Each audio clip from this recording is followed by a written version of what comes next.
Given that self-induction L of electrical circuit plays a same role played by mass in mechanical motion.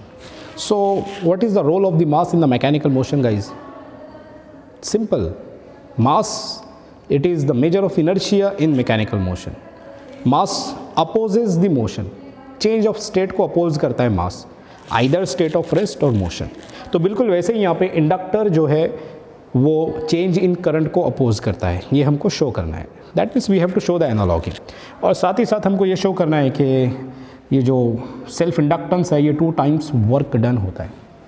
क्या होता है? 2 times work done होता है. So now let us solve it. इसको solve करते हैं. सो याद है कि हमने देखा कि अगर एक कॉइल है, अगर उसमें हमने की को ऑन ऑफ किया तो यहाँ पे एक बैक ईएमएफ इंड्यूस होता है, ठीक है, जिसको हम ई बैक बोलते हैं.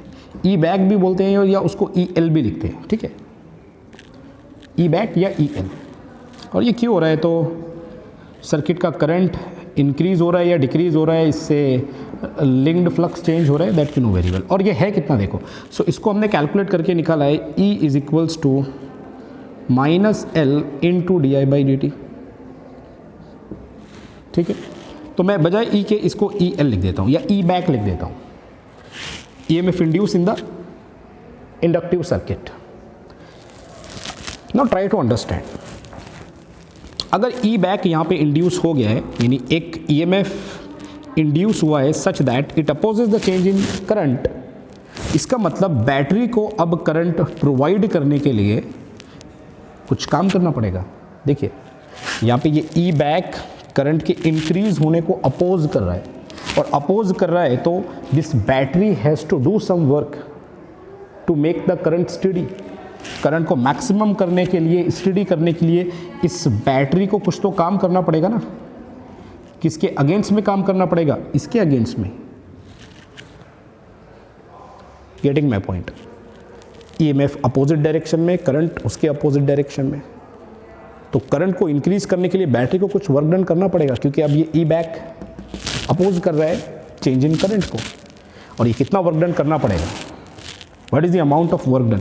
तो फर्स्ट लेक्चर में ही मैंने आपको बताया कि वर्क डन जो होता है, let's say small amount of work done जो है वो कैलकुलेट कर लेते हैं, क्योंकि करंट यहाँ पे कांस्टेंट नहीं है. तो ये है E into I into D T. This is the amount of work which has to be done. Clear है?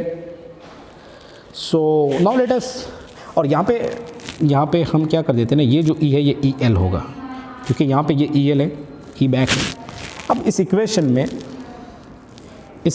में ये पता है ना इक्वेशन कैसे आई है? अरे यार please, P is equals to, याद है ना, D W by D T मैंने लिखा था, और D W is equals to इसको लिखा था P इंटू डी टी. और P क्या होता है? Since we know that P is equals to E into I, तो फिर E इंटू आई को यहाँ पे रख दो तो ये डी डब्ल्यू कितना हो जाएगा? It is E into I into D T. वही लिखा है मैंने. This is the work done when induced E M F is E. ठीक है, सो चलो सॉल्व करते हैं इसको अभी. ठीक है, सो ई एल की वैल्यू रख देता हूँ मैं यहाँ पे. So D W this is equals to E L. What is E L? It is minus L, it is minus L into D I by D T. और ई एल की value D I by I D T into I D T into this I into D T. ठीक है, so this D T and this D T get cancel. Numerator denominator का D T cancel हो गया, और finally जो small work done है against this varying current, ये आ गया minus L into I into D I. लेकिन देखो ये याद रखो कि मैंने डी डब्ल्यू क्यों कैलकुलेट किया. Why I have calculated this D W. Small amount of work done I have calculated because current यहाँ पे कांस्टेंट नहीं है, करंट वेरिंग है, करंट चेंज हो रहा है, इसलिए कैलकुलेट किया. सो अब मैं इसको इंटीग्रेट कर देता हूँ. So integration of D W, मुझे चाहिए कंप्लीट वर्क डन करंट को 0 से आई करने के लिए. ठीक है, minus L into I into D I. और ये करंट कौन सा है? तो ये करंट आई जो है this is the steady current. ये करंट आई कौन सा है? Let's say it is what? Steady current. यानी कोई कांस्टेंट करंट या मैक्सिमम करंट इसको हम बोल सकते हैं.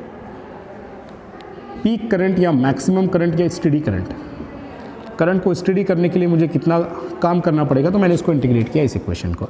सो I have got this equation W this is equals to minus L, ये आ जाएगा inductance constant, integration 0 to I naught I into D I, और I डी आई इंटीग्रेशन कितना होगा, it is I square by 2 limit from, solve कर लेते जल्दी से, माइनस L इंटू ये कितना हो जाएगा, it is I square divided by 2 और लिमिट फ्रॉम 0 से I नॉट. तो फाइनली ये सॉल्व करने के बाद पहले upper limit I nought square by 2 minus 0 by 2 that is I nought square by 2, और ये हो जाएगा work done W this is equals to minus, ऐसे लिख लेता हूँ इसको, 1/2 को पहले लिख लेता हूँ, minus 1/2 into L into I nought square. Now look at this is the work done, और यही वर्क डन एक्चुअल में स्टोर होगा in the form of energy. अगर मैग्नीट्यूड में लिख लूँ मैं तो इसको मैग्नीट्यूड में लिखता हूँ इसको, ठीक है, मैग्नीट्यूड. सो मैग्नीट्यूड में ये W हो जाएगा, W is equals to 1/2 L into I nought square, ठीक है. और यही वर्क डन एक्चुअल में एनर्जी है, यही वर्क डन है एनर्जी जो कि मैग्नेटिक फील्ड में स्टोर होती है, LI not square, this is the energy, ठीक है. और इसी इक्वेशन से मैं ये भी प्रूफ कर लूँगा कि अगर इफ़ मान लो कि I नॉट ये है 1 एम्पियर सर्किट में, तो ये इक्वेशन क्या बनेगी, ये इक्वेशन बनेगी W is equals to 1/2 into L, 1 square तो हो जाएगा 1, and finally we can write जो सेल्फ इंडक्टेंस है सर्किट का, ये कितना होगा, it is 2 times of work done, we have proved it. यही शो करना था हमको. अगर सर्किट का करंट हमने 1 एम्पियर कर दिया तो जो सेल्फ इंडक्टेंस है it will be equals to 2 times of work done. Now ये जो इक्वेशन आई है, लुक एट दिस इक्वेशन,